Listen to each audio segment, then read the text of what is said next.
आज बच्चों हम क्लास 11th का आक्सीकरण अपचयन चैप्टर का नेक्स्ट भाग पढ़ाएंगे। आक्सीकरण विधि द्वारा समीकरण संतुलित करना। इसमें एक हमारे पास रिएक्शन दी है ZnCl2 प्लस FeCl3 और is equal to SnCl4 plus FeCl2। इसको हम कैसे आक्सीकरण विधि द्वारा संतुलित करेंगे, तो हम क्या करते हैं, इस समीकरण को सर्वप्रथम दो अर्ध समीकरणें बनाते हैं, मतलब अर्ध समीकरणों में तोड़ते हैं। तो और उसको हम क्या करते हैं, लिख लेते हैं सर्वप्रथम दो दी गई ऊपर दी गई समीकरण को दो अर्ध समीकरण के रूप में लिखते हैं। अब देखते हैं कि ये लिखा है एक SnCl2 और इधर लिखा है SnCl4। हम दोनों में क्या करते हैं, तुलना करते हैं। देखते हैं कि Cl की ऑक्सीकरण संख्या -1 होती है और 2 Cl हैं तो -2 हुई। -2 हुई तो इसको हम चिन्ह बदल करके इसकी ऑक्सीकरण संख्या -2 का चिन्ह बदलें तो +2 आ गया, तो इसकी ऑक्सीकरण संख्या कैसी हो गई, +2 हो गई। तो हम ऑक्सीकरण को अगर वैसे निकालें तो बड़ा समय लगेगा, लेकिन इससे चिन्ह को बदल करके हम ऑक्सीकरण, जिसकी ऑक्सीकरण संख्या निकालनी होती है उसके ऑक्सीकरण संख्या को हम क्या कर देते हैं, चिन्ह बदल कर लिख देते हैं। जैसे Cl की ऑक्सीकरण संख्या -1 है और इस 4 है Cl तो -4 हो गई, तो इसे चिन्ह बदल करके लिख दिया +4। अब इसे हमने समीकरण 1 कर दिया। अब देखते हैं Sn और Sn में तुलना करते हैं, तो देखते हैं ऑक्सीकरण संख्या में देखिए 2 की क्या हो रही है, कमी हो रही है। तो 2 की कमी नहीं, 2 की वृद्धि हो रही, तो ऑक्सीकरण संख्या में वृद्धि बराबर 2 की। उसी प्रकार FeCl3 है, तो इसकी भी ऑक्सीकरण संख्या जो है, देखिए Cl की -1 होती 3 है तो -3, तो इसकी +3, ऐसे इसकी +2 आई। ऑक्सीकरण संख्या 3 से 2 हो गई, इसलिए हम कहेंगे ऑक्सीकरण संख्या में कमी कितने की आई, 1 की। अब इसमें 2 की वृद्धि, इसमें 1 की कमी। अब इन कमी और वृद्धि को बराबर करने के लिए हम क्या करते हैं, समीकरण 1 को इससे कमी से गुणा कर देते हैं और इसमें क्या हुई, कमी को वृद्धि जितनी की हुई उससे गुणा कर देते हैं। तो समीकरण 1 को किससे गुणा करते हैं, 1 से, और समीकरण 2 को गुणा कर देते हैं 2 से।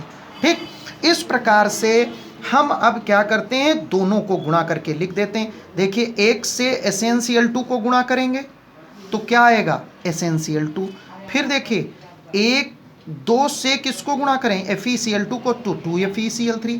ऐसे ही हम 1 से SnCl4 को गुणा करेंगे तो उतना ही आ जाएगा, और इससे अगर मल्टीप्लाई करेंगे तो ये आ जाएगा। अब हम यह समीकरण जो मेरी बन के तैयार हुई वो संतुलित समीकरण है।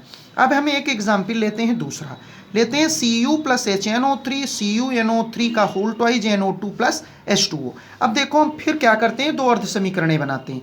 एक लिखते हैं एक और Cu और एक CuNO3 का होल ट्वाइज। क्यों, क्योंकि हम Cu में क्या करने जा रहे हैं, तुलना करने जा रहे हैं। दो अर्ध समीकरण, एक ये बना लिया और एक इसकी और इसकी बनाएंगे। तो देखते हैं Cu कोई परमाणु है, परमाणु की ऑक्सीकरण संख्या 0 होती, और यहाँ पर देखो NO3 की ऑक्सीकरण संख्या -1 होती, क्योंकि NO3 के ऊपर 2 माइनस लगे होते हैं, तो इसकी वैलेंसी कितनी होती, -2। अब 2 और -1 इसकी और 2 है तो -2, तो इसकी कितनी हो गई, +2। ऑक्सीकरण संख्या में देखिए 0 से +2 की वृद्धि हो गई कि नहीं हो गई। अब इसी प्रकार से क्या करेंगे, हम आगे इसी को सॉल्व करेंगे। उसमें देखिए एक HNO3 था, दूसरी ओर NO2 था, ये दूसरी अर्ध समीकरण है। इसमें ऑक्सीजन की कितनी होती, -2 और 3 है तो -6, H की +1, -6 में से +1 चला गया तो -5 बचे, तो इसको चिन्ह बदल करके लिख दो नाइट्रोजन की, क्योंकि नाइट्रोजन एक सेंट्रल एटम है, तो इसकी 5 आ गई। ऐसे ही ऑक्सीजन की -2 और 2 से गुणा किया तो -4 और इसकी +4। तो बताओ यहाँ पर ऑक्सीकरण संख्या में कितने की कमी आई, 1 की कमी आ रही है। तो उसमें 2 की वृद्धि थी, इसमें 1 की कमी थी। हम उल्टा, जिसमें उसकी वृद्धि थी, जिसमें उसको कमी से और कमी को वृद्धि से। इस प्रकार से ये देखिए समीकरण निकल करके आई Cu + NO। तो जब गुणा करेंगे, ये लिखा है समीकरण 1 को 1 तथा समीकरण 2 को 2 से गुणा करके जोड़ने पर जब जोड़ेंगे तो ये समीकरण आएगी। अब क्या करेंगे, जब हम इसको देखते हैं तो ये बैलेंस नहीं निकलती है।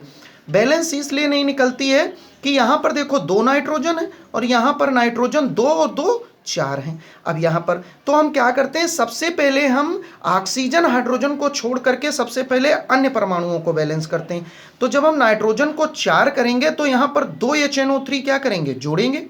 भाई नाइट्रोजन इधर 4 है और इधर 2 है नाइट्रोजन, तो हम क्या करेंगे, 2 HNO3 को क्या करेंगे, जोड़ेंगे, तो 4 हो जाएंगे। तो देखो ये देखो Cu और 4 HNO3, मैंने 2 HNO3 जोड़ दिया तो कितना हो गया, 4 HNO3।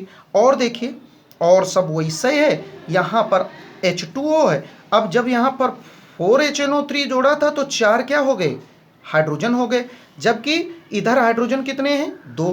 तो भैया यहाँ 2 से गुणा कर दिया तो ये 4 इधर भी हो गए। और इस प्रकार से ये हमारी क्या हो गई, पूरी समीकरण संतुलित हो गई।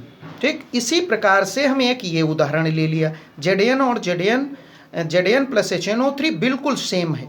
हमने 2 अर्ध समीकरणें बनाई, इसकी 0, इसकी कितनी आई, +2 जैसे पिछले में किया था, और इसकी कितनी आई, -1। और अगर आपको जानकारी लेनी तो ये इसको देख लीजिए, ये देखिए ऑक्सीकरण संख्या लिखी है, NO3 की -1, H की +1 होती है, 4 है +4, तो इसकी कितनी आई, -3 आई। जोड़ो, 4 में से 1 गया तो प्लस के 3 आए, +3 को उलट दो तो कितना आ गया, -3। इस प्रकार से हम इसकी ऑक्सीकरण संख्या देख लेते हैं। यहाँ पर ऑक्सीकरण संख्या में वृद्धि 2 की आई, यहाँ पर +4 से -3, तो पहले तो ये 5 घटे 0 तक आए, फिर -3 मतलब 8 की कमी आई। 8 की कमी आई, यहाँ से हमने सरल कर लिया, 2 1 2, 2 चक्कू 8। अब मैंने इसको क्या किया, समीकरण 1 कहिया, समीकरण 1 को कितने से गुणा किया, 4 से, और समीकरण 2 को किससे गुणा किया, 1 से गुणा करके जोड़ दिया। जोड़ने पर हमारे क्या समीकरण आई, 4Zn प्लस HNO3 4NO3।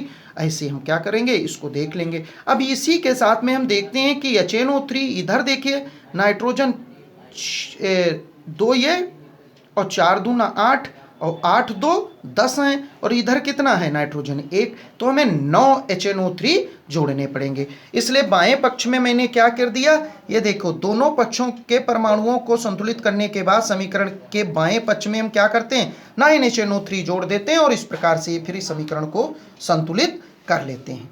ठीक, और यहाँ इस ऑक्सीकरण विधि से अगर आपको समीकरण संतुलित करना आ गया तो फिर आयन इलेक्ट्रॉन विधि से समीकरण को संतुलित करना थोड़ा आसान पड़ जाएगा। इस प्रकार से क्या करते हैं, हम ऑक्सीकरण विधि से समीकरणों को संतुलित करते हैं। आज बेटा यहीं तक लेक्चर रखो, और नेक्स्ट जो है इसके आगे हम आयन इलेक्ट्रॉन विधि द्वारा समीकरण को संतुलित करना आपको सिखाएंगे। धन्यवाद।